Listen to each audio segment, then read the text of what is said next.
the 2020 Montana Book Awards ceremony. So my name is Elizabeth Jonkel, and I am the chair of the Montana Book Awards.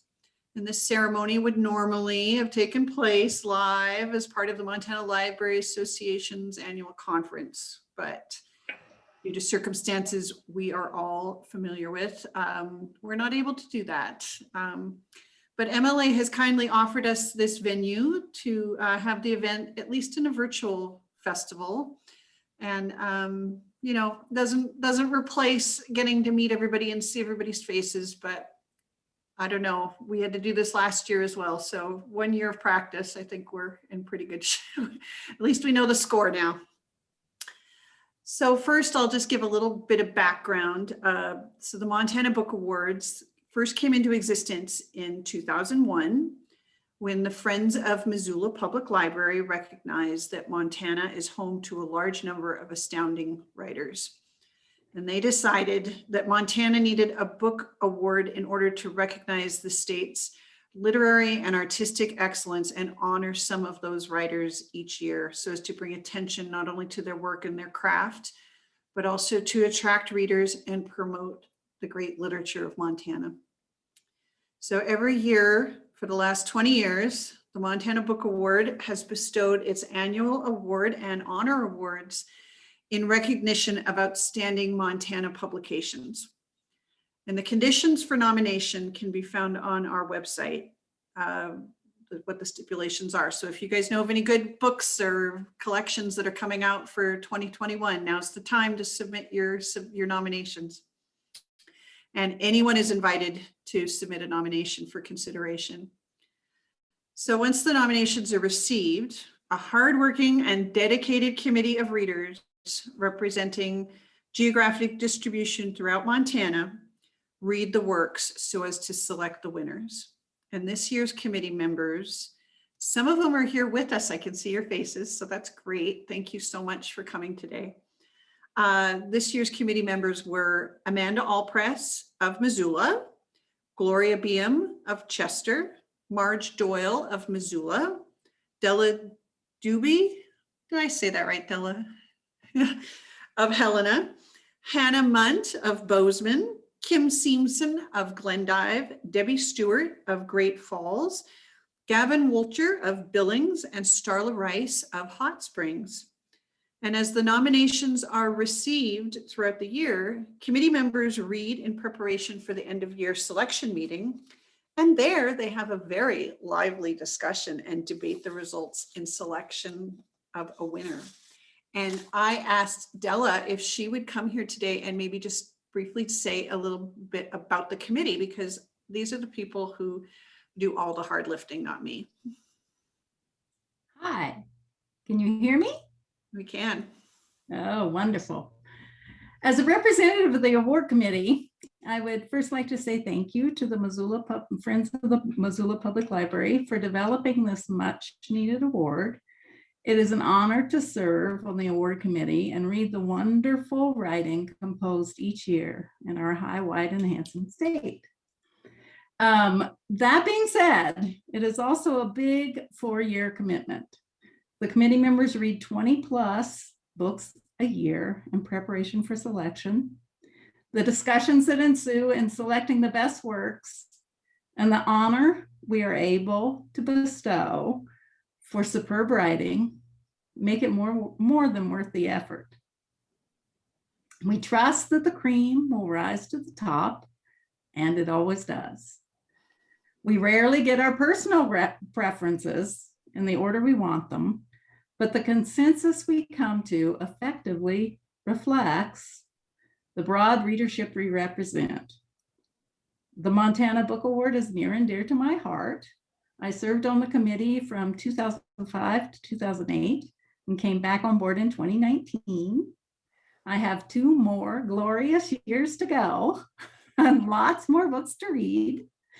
And I want to give my congratulations to all of the very deserving award-winning authors this year for writing the cream of literature in the state in 2020. Thanks, Stella. You are welcome. So because of the high quality of this year's nominees, we selected 3 honor books. And tonight, this is kind of the formal announcement about each winner. We did do a press release earlier, but this is kind of the formal announcement of who the winners were. And we are so lucky to actually have all the authors with us here tonight to receive their awards. That's one of the virtues of Zoom, I think, maybe, is that we all can somehow agree to meet on the internet in ways that we couldn't if it were in person.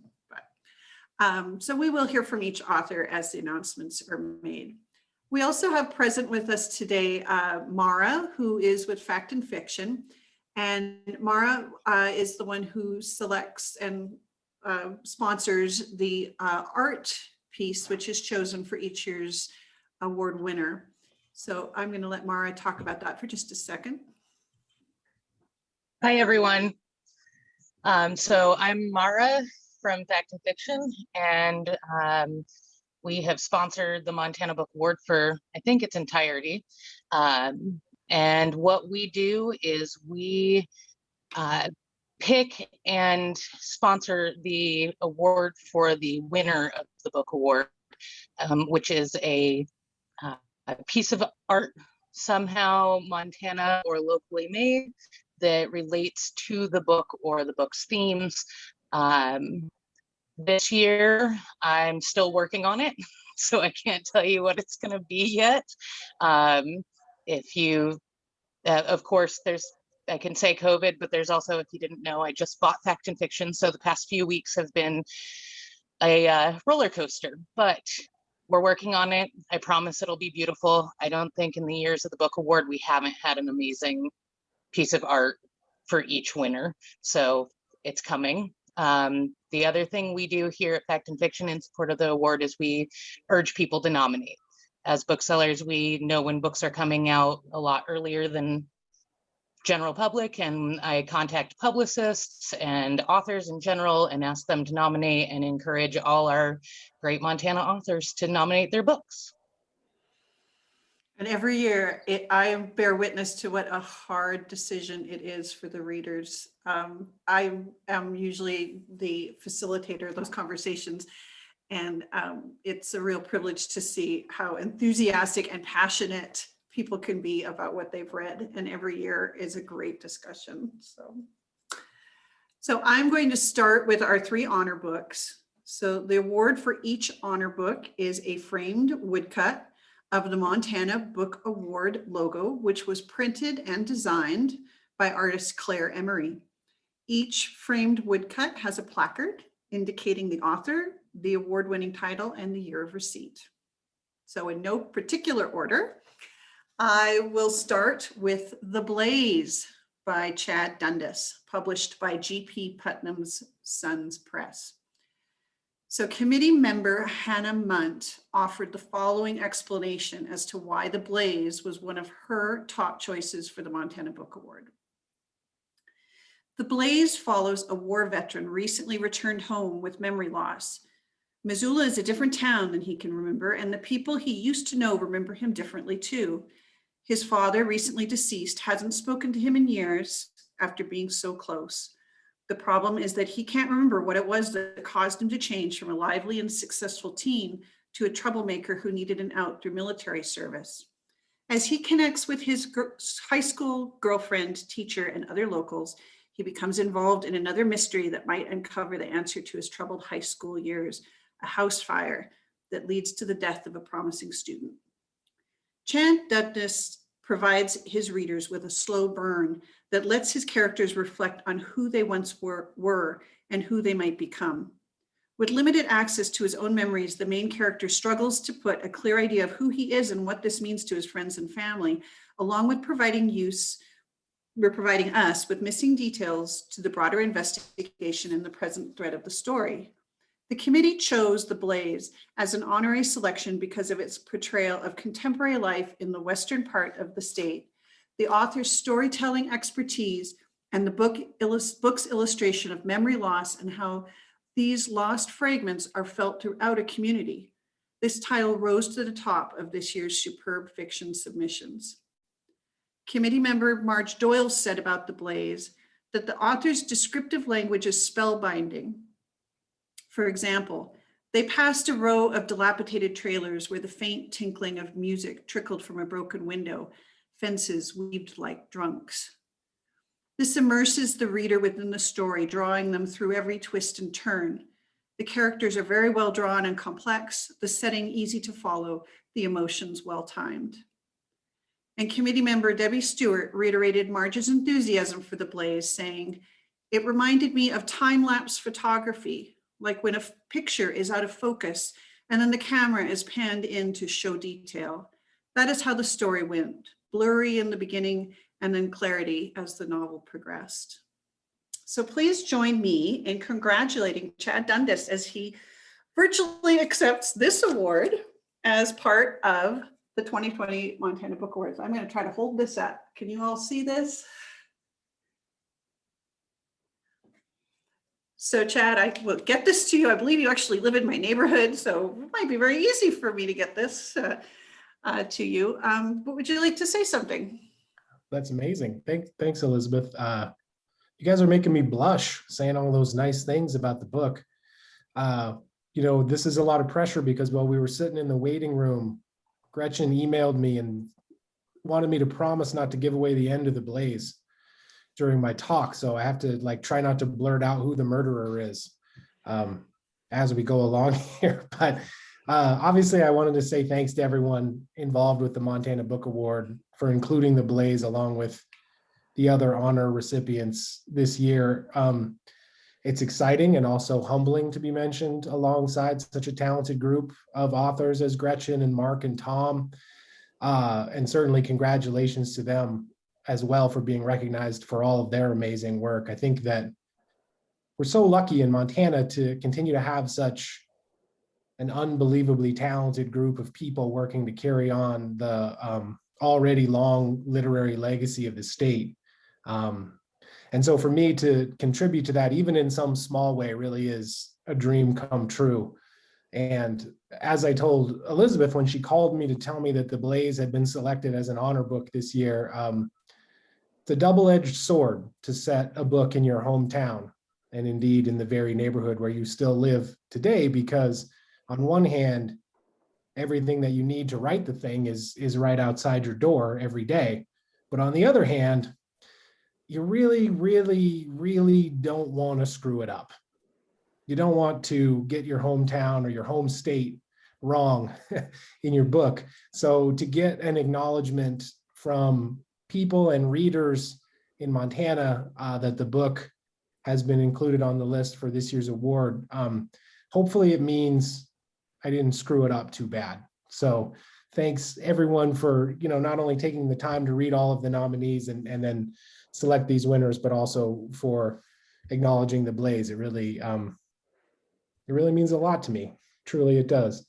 I was going to ask Tom and Mark if they're going to read, because the email said we could read if we want to, but I don't want to be the only jerk who either reads or doesn't read. And obviously Gretchen should read since she's the big winner. But if Mark and Tom were going to read, I'll read a little bit. But if they weren't, I won't. So there. It's like you're getting the green light from Mark. I was going to read a few, so I think you should. I'll read. So as Elizabeth said in the introduction, The Blaze is a mystery and a thriller, and it chronicles the return home of a young soldier who has been injured in the war, and he has a traumatic brain injury. So he's confronted not only with reintegrating into society, but also sort of figuring out his own life story as he comes back to Missoula. And on top of everything else, his father has recently passed away. So I'm going to just read a very short section from this chapter where he has agreed to go up to his father's rental house near Flathead Lake and collect all of his earthly possessions. But when he arrives there, he finds the door busted open and the place a mess. So here's the book. Ransacked. The word dragged down his spine like the tip of a dagger. Just inside the door, a large bookcase had been tipped over and lay partially blocking the entryway, books jumbled on the floor around it. Peering past the corner of the front closet, he saw a small living room and the open doorway to a cluttered kitchen, A lamp burned on an end table, but otherwise the house was dark. The couch had been pulled away from the far wall, and the contents of 2 large cardboard file boxes dumped on the coffee table, manila folders and loose papers fluttering in the breeze. Matthew knew he should get out of there. He should grab his phone from the car and call the police. He'd half turned back toward the open door when he noticed the bits of flattened snow spread across the rug, small, diamond-shaped chunks that looked like they'd fallen from the tread of someone's boots. A part of his trained soldier brain was still alive inside him, and it kicked on, slipping back into combat focus. Whoever had trashed the house had done it recently. It was possible the intruder was still lurking somewhere inside. That thought should have scared him. Instead, it pushed him forward, stepping over the bookcase and into the room. He followed the trail of snow to the kitchen, where the house's sliding back door stood half open on its runners. His mind said, escape hatch. A few cabinet drawers had been pulled loose, silverware and dishes all over the linoleum floor. Matthew stooped to retrieve a large chef's knife and noted that this part of the house looked as though it had been tossed in a rush. Most of the intruder's attention had been paid to the living room. The knife was dull and flimsy, but he carried it to the back hallway. Seeing no snow on the carpet there, the 2 doors, bedroom and bathroom, he guessed, were shut. Everything looked dry and undisturbed. When he was sure the rest of the house was quiet, his pulse eased back to normal, and he returned to the kitchen. There was an old rotary phone on the far wall, and he stepped through the pots and pans to pick it up, trying to decide if he should dial 911 or call the landlords. A blur of motion caught his eye through the open yawn of the sliding door. A figure, dressed all in black, was making its way across the frozen river, already halfway, and clambering as fast as it dared on the ice. It was too far to gauge the person's height, or even tell if it was a man or a woman, but from the way it moved, Matthew knew it wasn't a skier or a fisherman. Before he knew it, he was into the yard, following a fresh set of diamond tread boot prints past the porch swing to the river embankment. His own new hiking boots felt good on his feet, but he slipped going down the incline, skittering a few yards on his ass before pulling himself upright. He got to the river's edge just as the figure reached the opposite bank and started up the mountain. In a few seconds, he would lose sight of the person in the thick stands of ponderosa pine and Douglas fir. "Hey," he shouted, feeling foolish, but not knowing what else to do. His voice echoed off the cliffs as the figure spun around, pausing when it saw Matthew standing 75 yards away with the knife in his hand. Whoever it was wore tight-fitting winter sports gear, a dark hat, and a balaclava that covered everything but the eyes. It could have been an hour, maybe just a heartbeat, that they stood staring at each other before the figure broke off and ran into the trees. Matthew's gaze followed, noticing for the first time that a new housing development halfway up the mountain had no lights on, and he realized the condos there were still under construction. Installation decals on the windows, one panel of bare Tyvek yet to be covered on an exterior wall. No one lived there yet.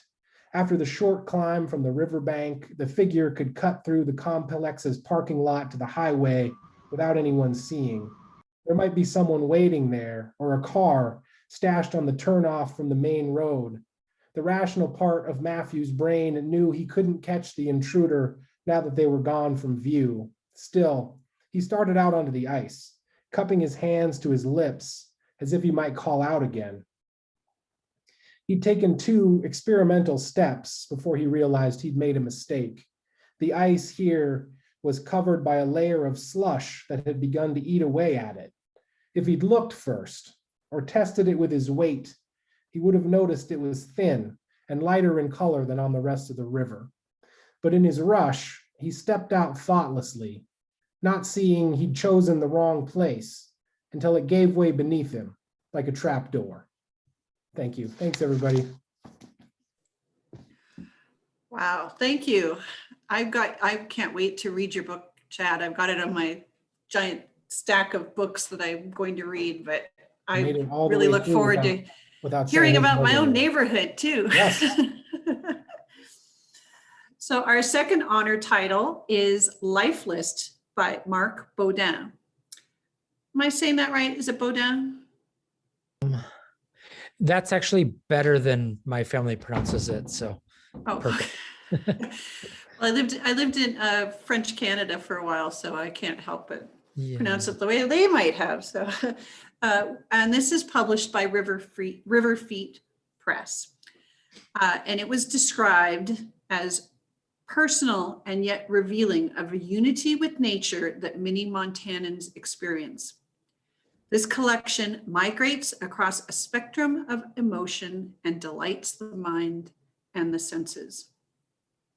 So committee member Amanda Allpress had this to say about Marc's publication.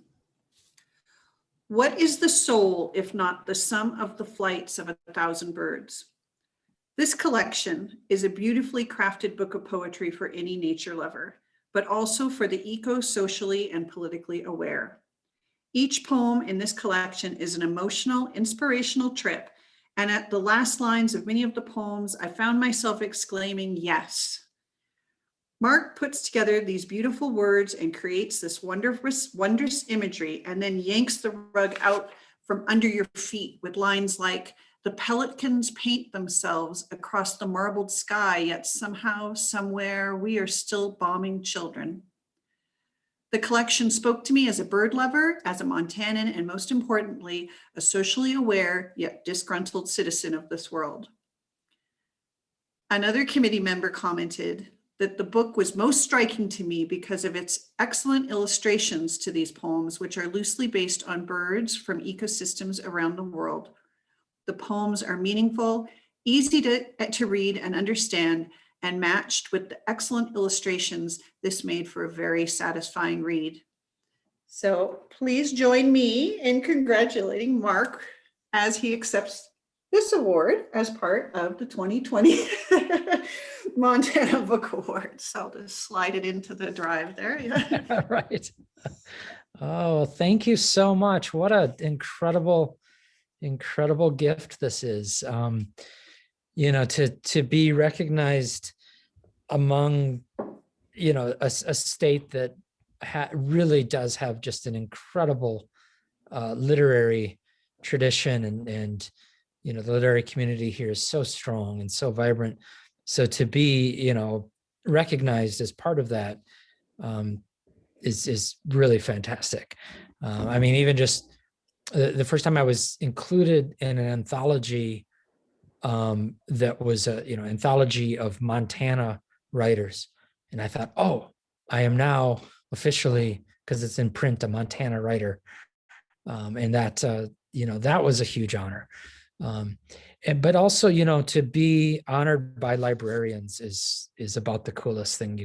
I mean, you guys are heroes, and on the front lines of making sure that literature is supported, and that people are given this incredible gift of the book. So thank you. And I'm so glad that in the intro you mentioned the artwork in the book. Storrs Bishop, who's a Livingston artist here, created these monotypes for the book, and they're just stunning. And I really believe without his work, the book would be, a far less object, and also, the introduction by Drew Lanham. That was beautiful to have his input. And also my publisher is here, Dan Rice. And if anyone's out there looking for a publisher, I can't imagine anybody who's better to work with than Dan. So, flood him with your submissions, your manuscripts. Yeah. But anyway,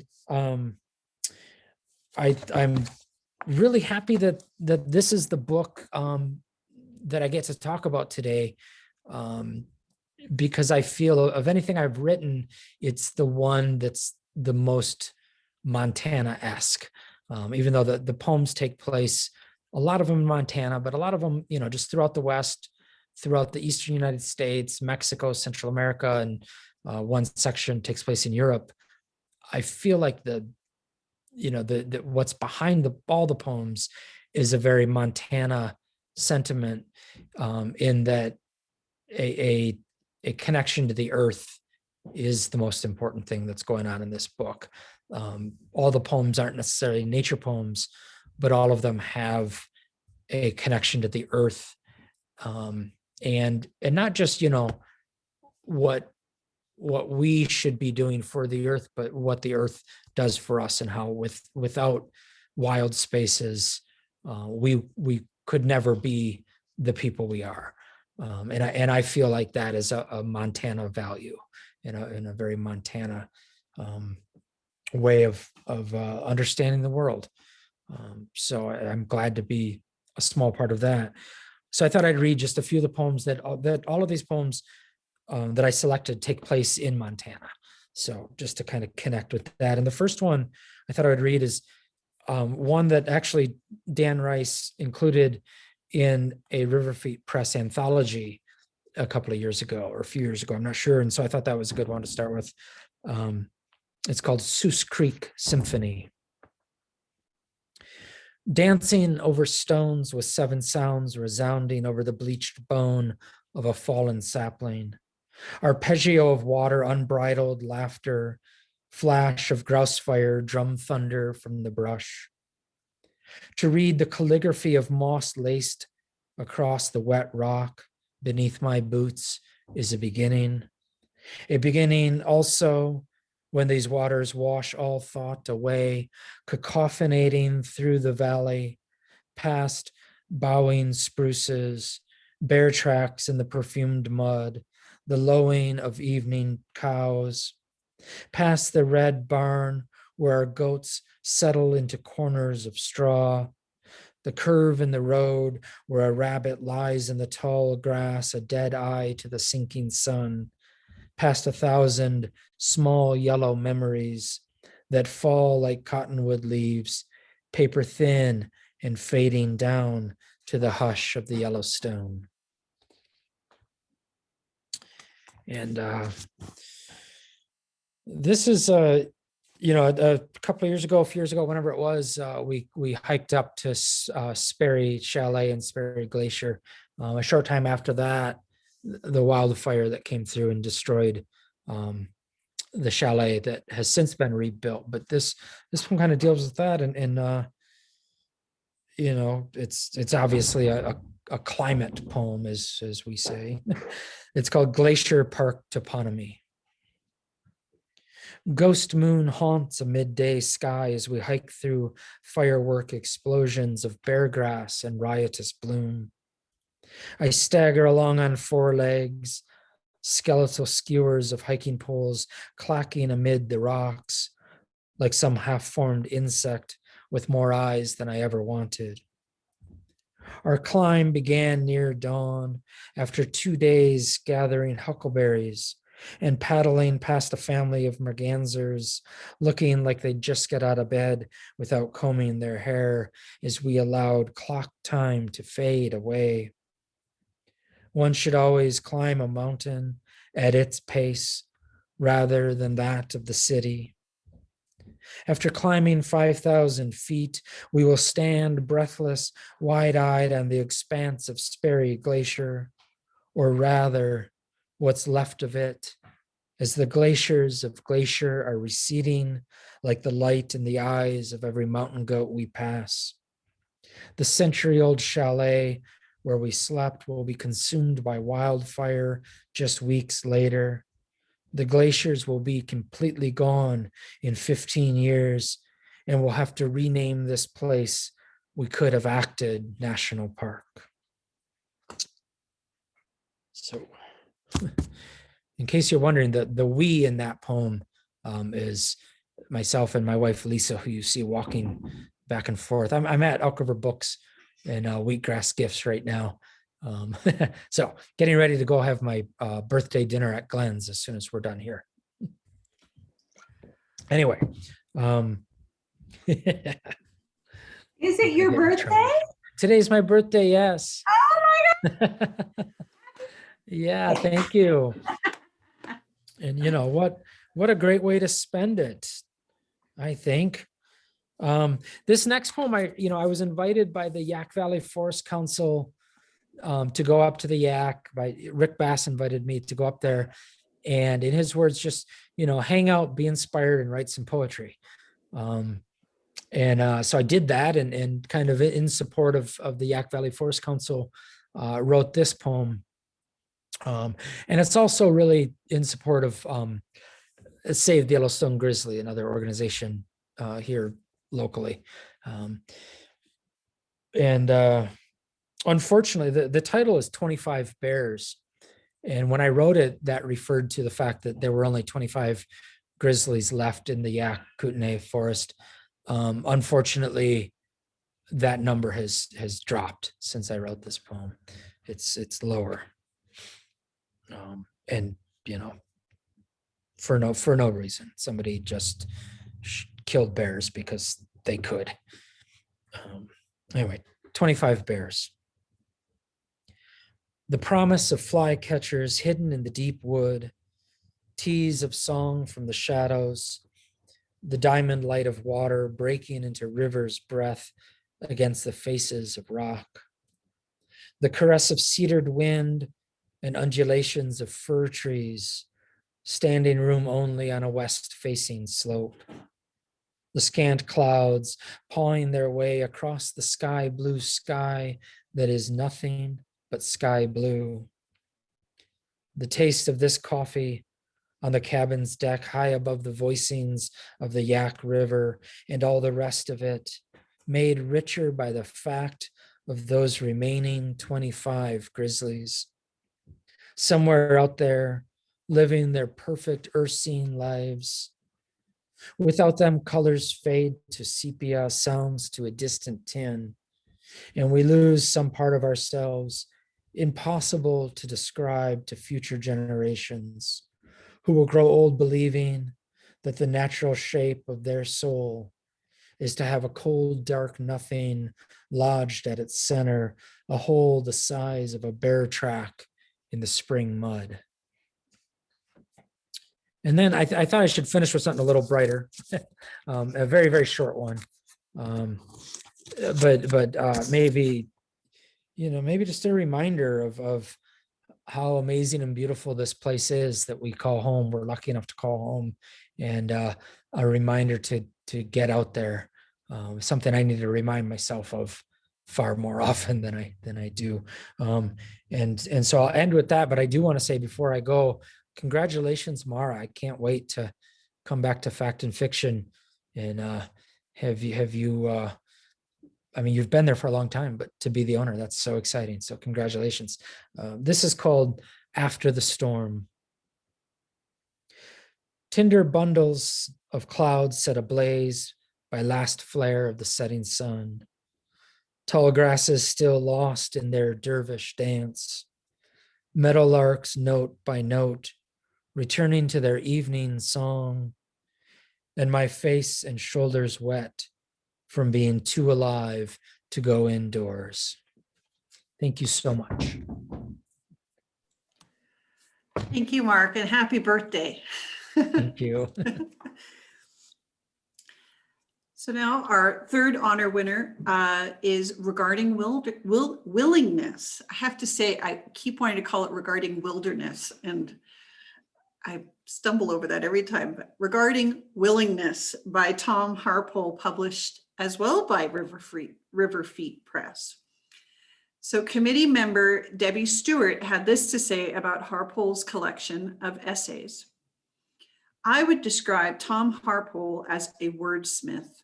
He describes events or situations that form a vision in the reader's mind and help convey his message. This good writing, combined with the adventures and experiences of the author, were a delight to relish. I had to languish a few times to savor each story before going to the next. And Marge Doyle reiterated this enthusiasm, saying, an interesting collection of essays, many previously published in a wide variety of magazines. It illustrates the variety of this writer's interests and his willingness to do different things. Harpole's stories as a volunteer EMT, an arborist, riding with a trucker, taking antifreeze to the Alaskan pipeline, undergoing gallbladder surgery without insurance while working with the medical professionals to limit his costs, all illustrate the variety of stories within this collection. I would definitely recommend this to readers who enjoy stories about the outdoors and nonfiction stories in general. One committee member said that the gallbladder of that man and Free Falling with Frightful Franklin should be required reading. So please join me in congratulating Tom Harpole as he accepts this honor as part of the 2020 Montana Book Awards. I think you're on mute, Tom.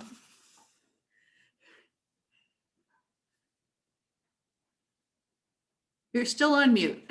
Let's see here. Can you select there you go.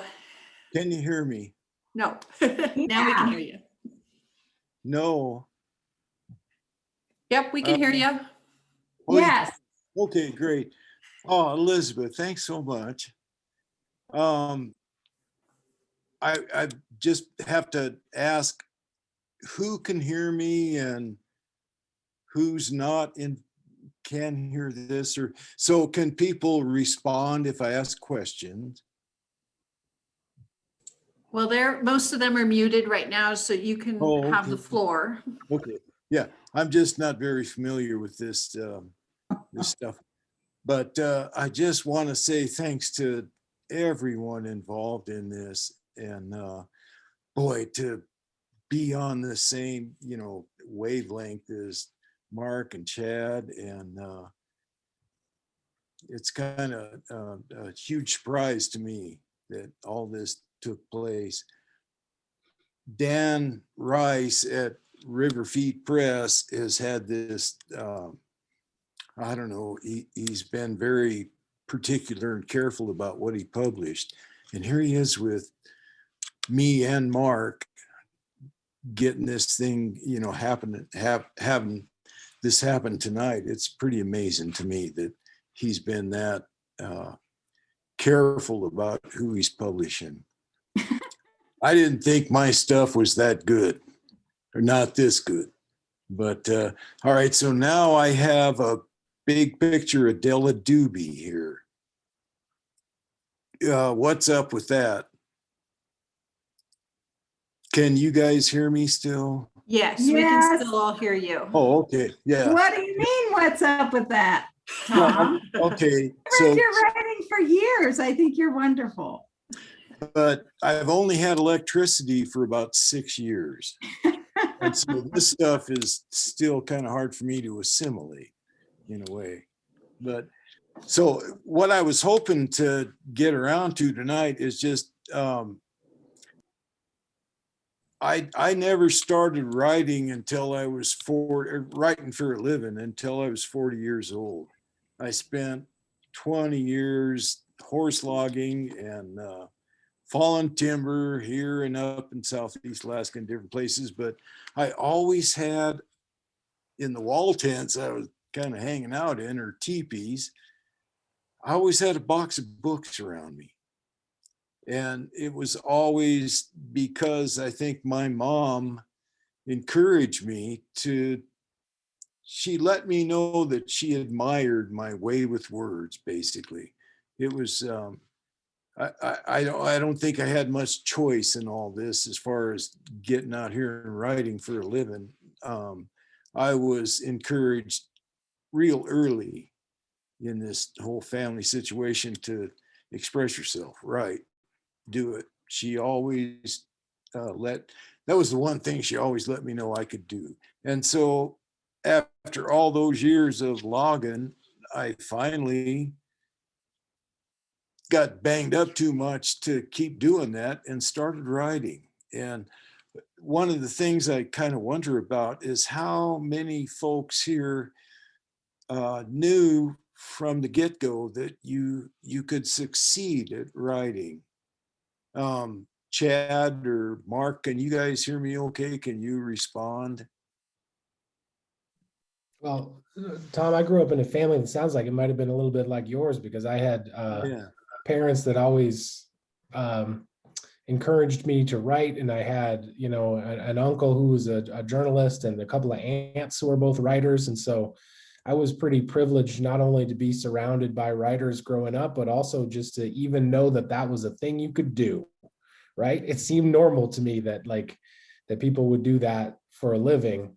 And so when I went to college, I got an undergraduate degree in journalism, and then a graduate degree in English, and worked as a newspaper reporter for a long time, and then eventually transitioned into trying to do more fiction stuff. So you know, I've always, or for a long time anyway, tried to make money through writing, both sometimes successfully, sometimes horribly unsuccessfully. But I guess I was lucky, I think, like you, to be encouraged early on by my folks to try to express myself and to write things. Chad, thanks. Yeah, I'm so curious about the company I'm keeping here. And Mark, I'm kind of wondering how, you know, how you proceeded as Well, you you know, done. I love your stuff, man. oh, thank you. I love your book too, man. So it's, I feel, you know, I'm kind of coming at it from the opposite direction, that all through school, I didn't know that writers still existed. You know, everything that I learned in, you know, junior high and high school was that writers were dead people. And I didn't know that, you know, the species was still in existence. Although you know, I wrote, I didn't know one could be a writer until, you know, almost at the end of high school, going into college, I began to become aware of other, you know, actual living creatures who were writers. And that was a big revelation to realize that, oh, this is what you know, what I've always known I want to do is something I actually can do. So that was a really nice awakening for me. Mark, I mean, the idea of a duck waking up in bed, you know, some of the images you pass on to us makes me love poetry once again. I don't pay that much attention to it, and then I run into you, Yeah. and what a treat. Oh, Yeah. thank you so much. Thank you. Yeah. So the other thing I was thinking about doing tonight was, I actually thought this was happening Monday. So thankfully, Dan Rice called me and said, "Where are you, Harp? What's going on?" Can you guys hear me? I'm not sure what's happening. Yes, we can hear you. Oh, okay, yeah. Anyway, Elizabeth, one of the questions I had tonight was, the day you called all us writers to tell us we had placed one, whatever, this thing. Tell me what that was like, just calling people to say you won. Well, it's funny because, you know, like I said before, the committee is the one that does all the hard work, but I get all the enjoyment. Yeah. So calling people and telling them that they've won is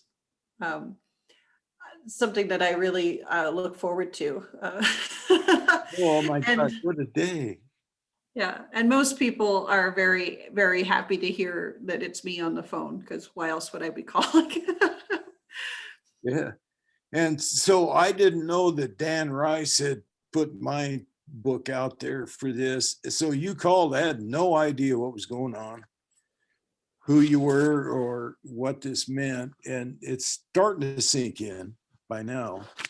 But what a signal day in my life. Thank you so much. I mean, and all the librarians. I kind of missed that a little bit. How many librarians were involved in this project? We have, let's see, nine readers right now, and they Wow. represent areas all over the state. So we have people from the east and the west and the north and the south and the center. Yeah, yeah. It's just so interesting to me. And I have to admit that I've known Della Doobie for about 40 years, or roughly 40 years. Yeah. And had I known she was in on this, I'd have slipped her $20. But I didn't see this coming at all. And anyway, it's how much time do we have left to burn up here? Well, let me see. We are at 6:30. Well, we should move along, even though we are not actually running over because we started 15 minutes late, but I promised Gretchen our last 15 minutes. So. Oh, well, I got to hear what Gretchen's got to do, and I would love to do a reading for the next couple hours. I love reading, but shall we move Well, on? maybe when we return to normalcy, Yeah. we can hear you at Fact and Fiction here in Missoula. And I also really hope that we can maybe do another little mini session at the Festival of the Book in September. And let's all keep our fingers crossed Let's do. that we let's can look do this in forward person. to Congregating again. Yeah. How nice. Well, thank you, everyone involved. This is just heartwarming. I might start crying, so I'll turn it back to you, Elizabeth. Well, thank you, Yeah, Tom. thank you. Um, Yeah. So thank you. And well, now we get to our award winner for the 2020 Montana Book Awards, which was Shakespeare in Montana, Big Sky Country's Love Affair with the World's Most Famous Writer by Gretchen E. Minton, published by the University of New Mexico Press. So about this title, committee member Hannah Amunt said, Shakespeare in Montana tells over a century's worth of stories detailing the connection between the greatest playwright in the English language and the people and places of the great state of Montana. Academic but accessible, Minton brings to life not only the plays and words of Shakespeare himself, but Montana's great cast of characters, past and present, who drew meaning from his works. From pioneers who coveted and traded their paperback copies at the trading post, to women's groups who found freedom speaking through Shakespeare's unique female characters, to the rowdy cowboy audiences who knew more about the text than you might guess. This book shows that in every corner of the state, we've been loving Shakespeare for a long time. In small vignettes of the modern day Shakespeare in the Parks performances, traveling and bringing the bard across the state, Minton herself roves around and uncovers this history through journals, letters, and newspaper articles. These primary sources act as Minton's actors in showcasing Shakespeare's ongoing global influence.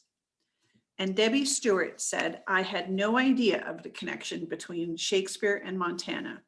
It was surprising how much of a love affair the mountain men and pioneers had with the works of Shakespeare and the continuing love Montanans have for this gifted writer. My favorite anecdote was about Daniel Bandman and his dealings with a group of Flathead peoples who camped on his land, refused to pay for the toll bridge he had established over the Clark Fork River, and were, he thought, killing and eating his prized chickens. He dressed in a melange of acting garb, including a black silk stovepipe hat, a red wig, a waxed mustache, false eyebrows, and assorted colors of clothing. Much to the native people's surprise, he began to dramatize parts from Shakespeare. He went from one language to another as his gestures added emphasis and his eyes would pop and squint beneath the cleverly arranged false eyebrows. The Indians lost their serene smiles of indifference as the performance took on loudness. They were spellbound. They quickly packed up and left, and Bandman declared that words have saved my kingdom where the shotgun would have failed. So Gretchen is here to accept this award virtually. So please join me in congratulating her wholeheartedly for her amazing and wonderful contribution to Montana literature. Thank you so much, Elizabeth, and thank you to the committee and for all of you for being here tonight. having been an academic for a while now, I've spent a lot of time writing things that most people really don't want to read. So one of the great joys of writing Shakespeare in Montana was writing something that would actually be accessible and interesting to a wider audience. And it is extremely humbling and exciting to think of people across Montana reading a book that I had so much fun researching with my family as we spent over a decade going across the state, going to archives, talking to people, shadowing Shakespeare in the parks, all sorts of different wonderful experiences that we had. So it's been a real pleasure to research the book and to write it, and wonderful to accept this award. So thank you so very much. I was given 20 minutes to talk. I know we're kind of running over time, so I'll try not to talk for that long, but I wanted to just give a little bit of a sense of an overview of the territory that I cover, and then do a reading from a short passage. So I'm going to share my screen so I can show you some images.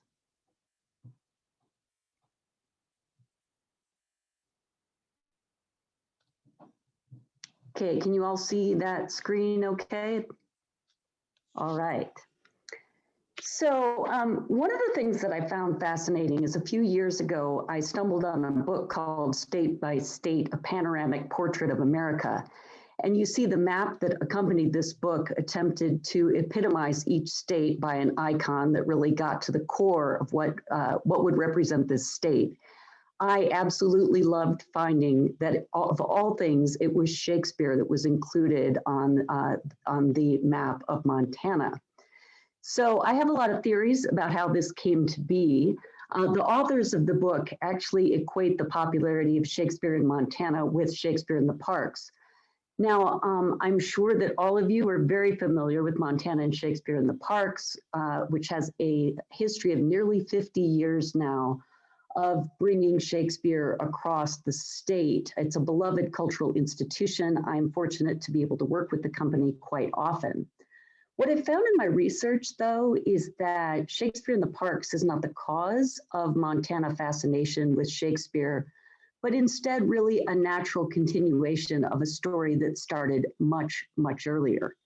In fact, as soon as the first white settlers came this way, Shakespeare came too.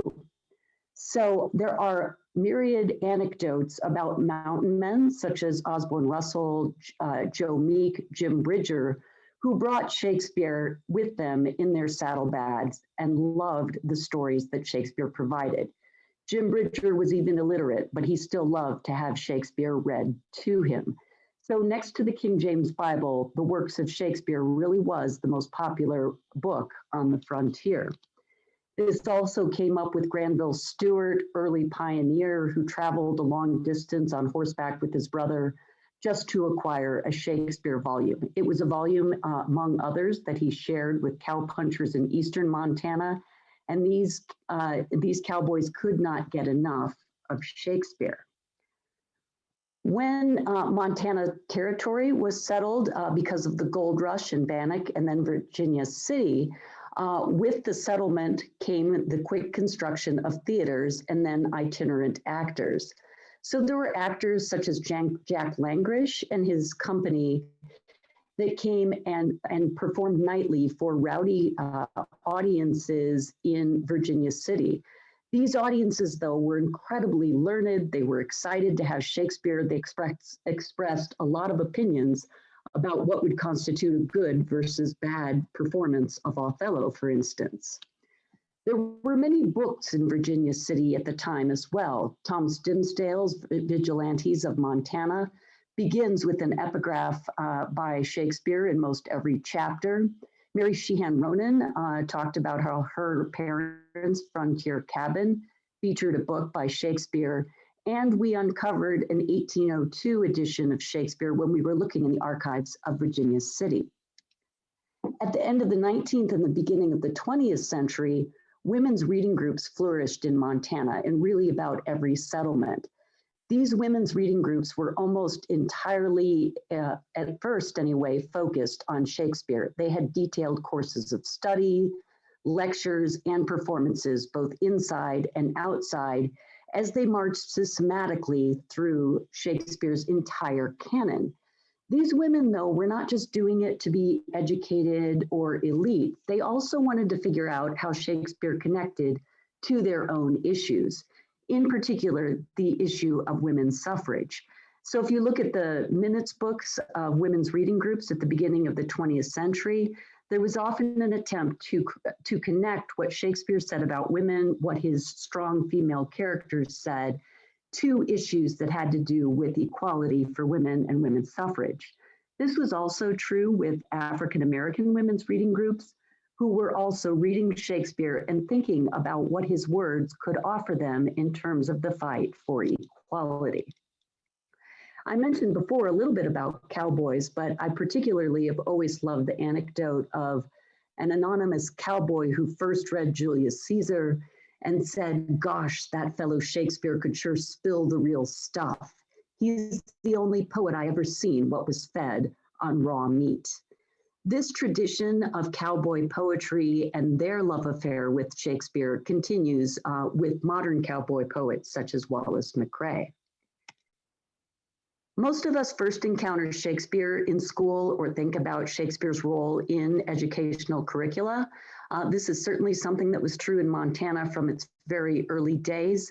In the beginning of the 20th century, one thing that I uncovered, which was quite surprising, is that the most popular school play for young people was The Merchant of Venice. Not necessarily what any of us would choose for a school play. We're much more likely now to see productions of A Midsummer Night's Dream or The Tempest, as Shakespeare continues to hold this kind of central role in the educational system. Throughout my research, I also worked hard to find ways to tell stories about Shakespeare that might not have gained attention before. Specifically, what were marginalized communities saying about Shakespeare? I found active African American engagement with Shakespeare in women's reading groups, like I mentioned a moment ago, but also actors such as Jess Lee Brooks from Great Falls, who went on to become a famous stage actor in Los Angeles. I also wanted to tell the story of our Indigenous people and their interaction with Shakespeare, but I found the historical record troublingly silent. The opportunities that were offered to many other people to engage with Shakespeare simply not there. When men such as George Armstrong Custer and Buffalo Bill appropriated Shakespeare to kind of further this white man's notion of Shakespeare and imperialism, it of course made me feel very uncomfortable. I'm still looking for ways to engage with an Indigenous voice, but one little anecdote is worth mentioning, and that's that there was a Northern Arapaho man who changed his name to Bill Shakespeare, specifically because he knew that if he appropriated that name, ethnographers would want to talk to him more. So I like that way of talking back to what it means to appropriate Shakespeare.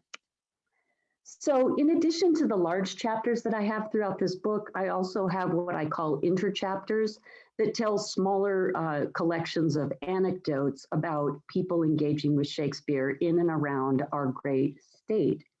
I thought it would be worth focusing on an interchapter that I call artists, to give you just a sense of various ways that some of our most well-known artists, that is writers and photographers in particular, have engaged with Shakespeare.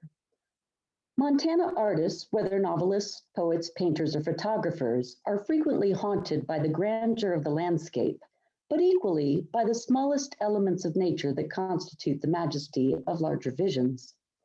These artists have often found companionship in Shakespeare, drawn to his immense significance, but even more often to the particular quality of his words. A prolific photographer of the early 20th century, Evelyn Cameron, was born in Britain to a wealthy merchant class family, but she embraced a very different life, moving with her husband to eastern Montana and managing a ranch near the town of Terry. Cameron's photographs cover an array of landscapes, animals, and people, and she also kept a journal detailing her activities. In 1913, Cameron spent some time visiting a friend's home in the Highwood Mountains. During that time, she erected a blind so she could approach birds unobserved. One day, she took her cameras to that spot and awaited the swans and the lighting for an ideal photo.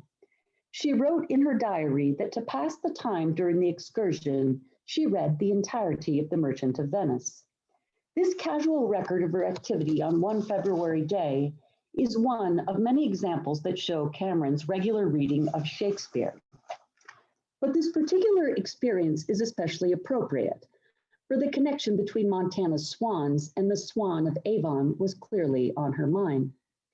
Cameron's photographs are some of the first ever taken of birds in their natural habitat in the West.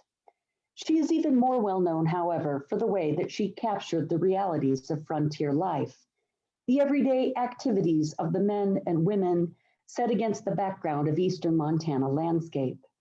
These photos are striking in part because of Cameron's taste for the theatrical. As biographer Christy Hager describes it, photo shoots became quite the spectacle. People stopped what they were doing to participate in the production. Cameron was the director. The camera's large viewing screen was like a stage on which she composed tableau. Cameron's taste for the dramatic in her photographs was fueled by her love of Shakespeare. But in her private thoughts about what it meant to interact with people, she also turned to his words, using a quotation from Much Ado About Nothing, to lament that friendship is constant in all other things save in the office and affairs of love.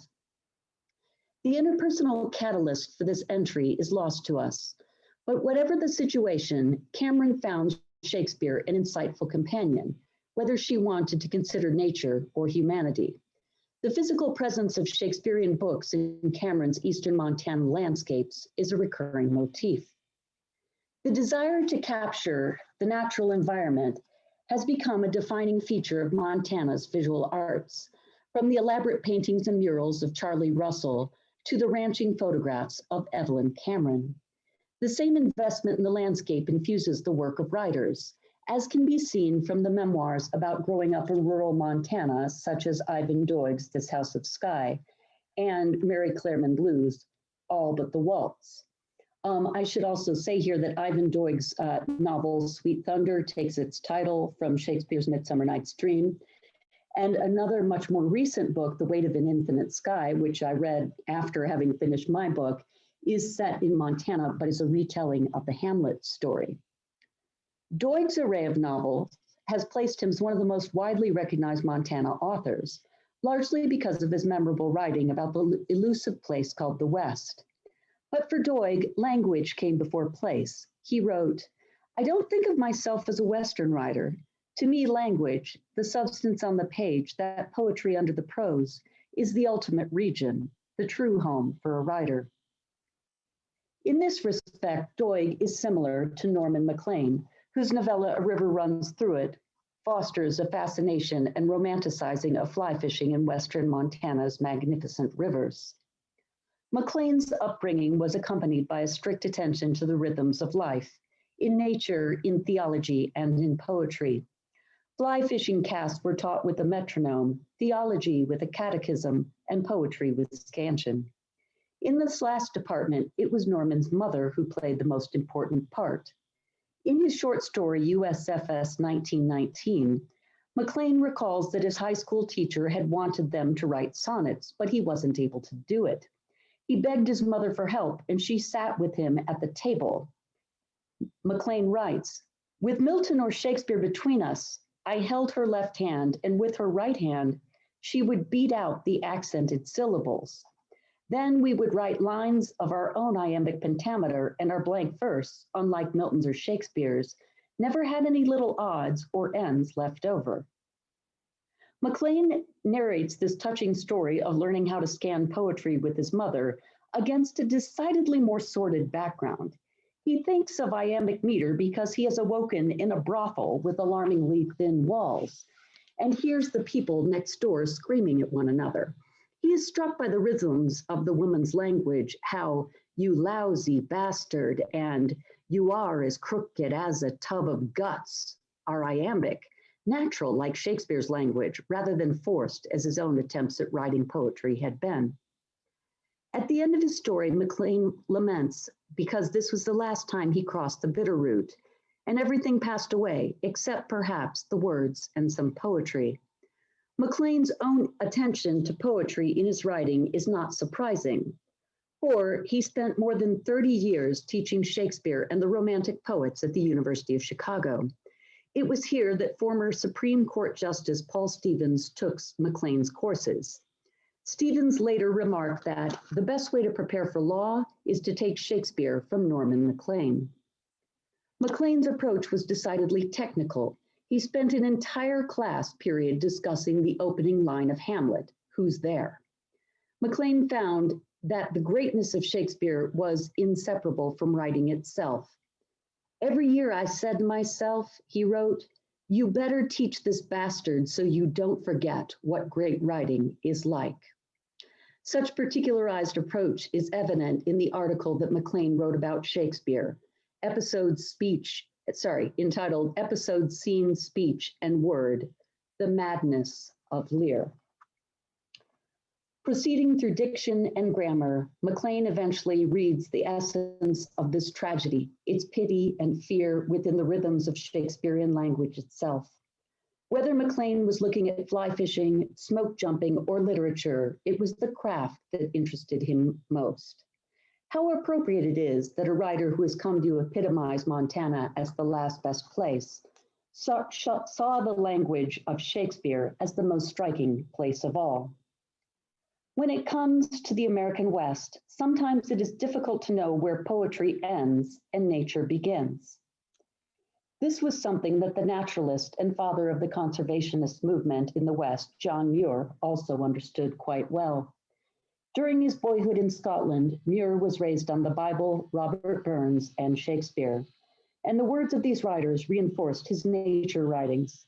As he hiked through Yosemite, then toured the Pacific Northwest and Yellowstone, Muir kept journals in which his poetic reflections attempted to capture the majesty of nature.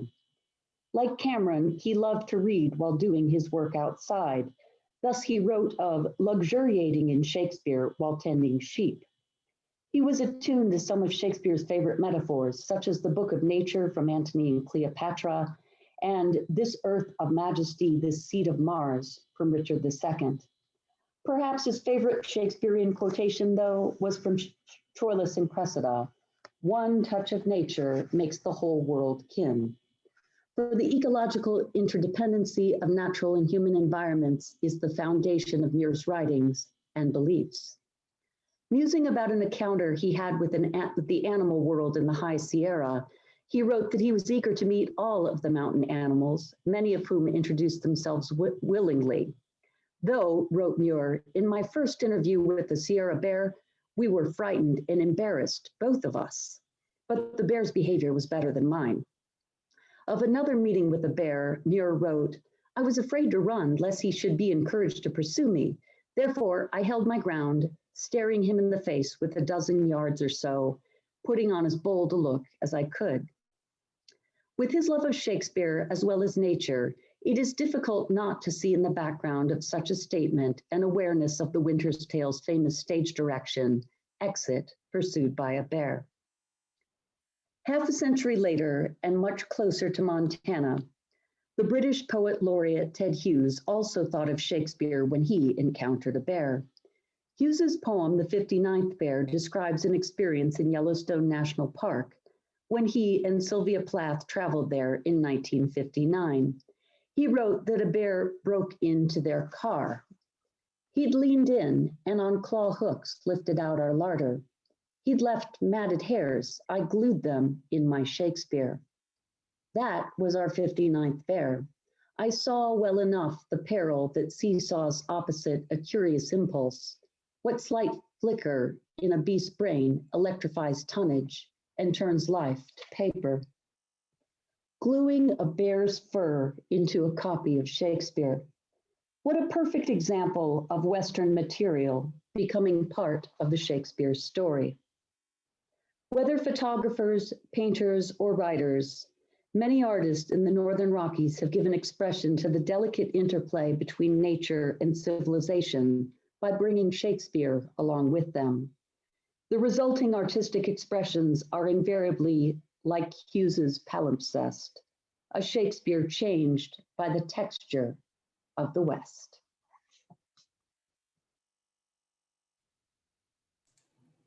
Thank you very much to all of you, and thank you very much for this award. Well, thank you, Gretchen. That was so fascinating. Thank you so much for that. That was really good. I enjoyed your presentation quite a bit. So thank you.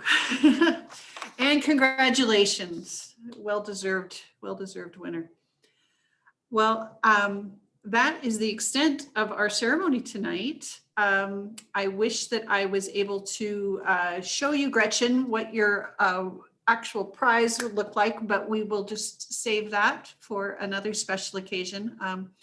I'll let you know as soon as possible. For the other award winners, I do have your placards, and we can try to figure out a way to get them to each other. Chad, you can come over once we're done here. I think you live a couple blocks away from me.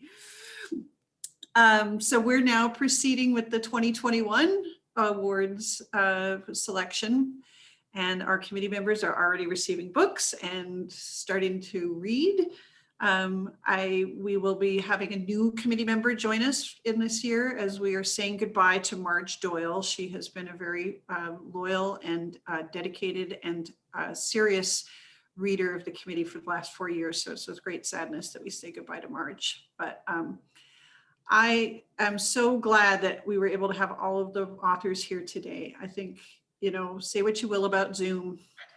It is one nice thing is that we all get to be together, at least in the virtual realm. So thank you very much.